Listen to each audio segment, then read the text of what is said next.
L'ex-premier ministre guinéen Dr Ibrahima Kassori Fofana est-il attendu lundi 4 avril 2022 devant la CRIEF, Cour de répression des infractions économiques et financières? Interrogé par africaguinée.com, l'avocat de Dr Ibrahima Kassori Fofana a apporté des précisions sur cette affaire. Il dit, je cite, « Le vendredi dernier, on m'avait dit qu'il était arrêté et la semaine d'avant, on m'a dit qu'il était convoqué à la CRIEF.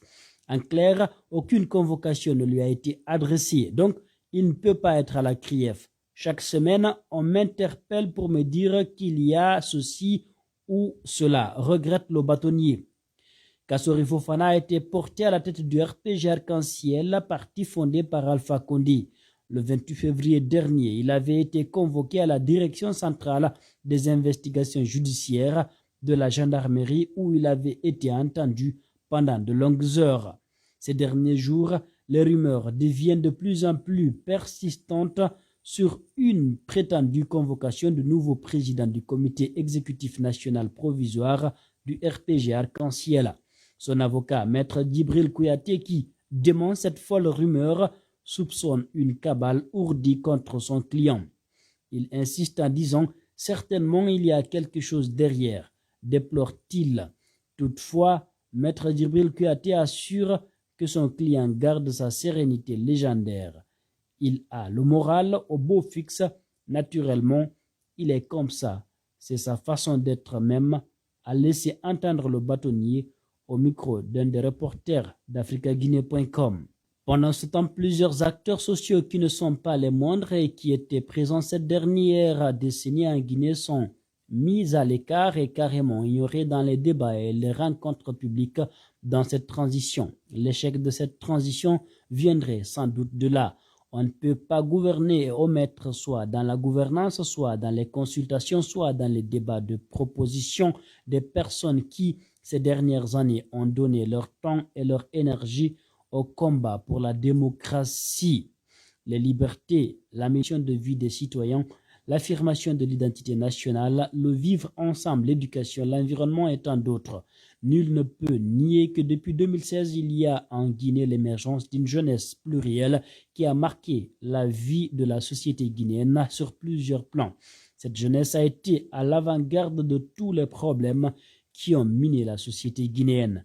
L'un des problèmes et troubles politiques qu'a connu la Guinée ces dernières années, ces acteurs ont réussi à se positionner pour la défense des intérêts sociaux. Éducation, souveraineté nationale, baisse du prix du carburant, environnement et après démocratie et alternance. Si aujourd'hui des ministres se permettent de prendre leur téléphone et n'inviter autour de la table que des acteurs dans leur répertoire téléphonique, nous nous écartons carrément des objectifs de réussite de la transition, car la transition doit être conduite avec ceux qui étaient dans l'animation du débat public et non les petits copains.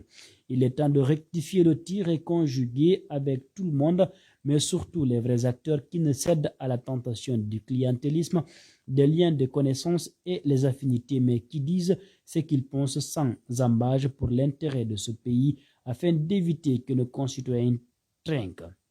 Comme l'a toujours clamé haut et fort le président colonel Doumbouya, nous devons éviter les erreurs du passé. Éviter les erreurs du passé, c'est tirer les leçons d'échec et de réussite de nos prédécesseurs. Et pour cela, il faut en toute objectivité conjuguer avec des acteurs qui s'y connaissent et qui ont l'expérience de la scène publique en Guinée.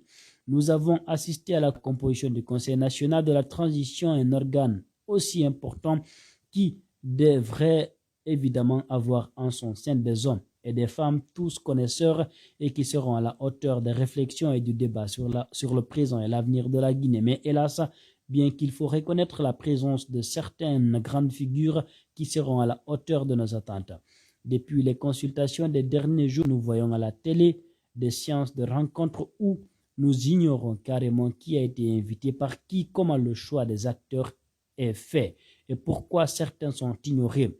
Se questionne le jeune activiste Thierno Sala Diallo.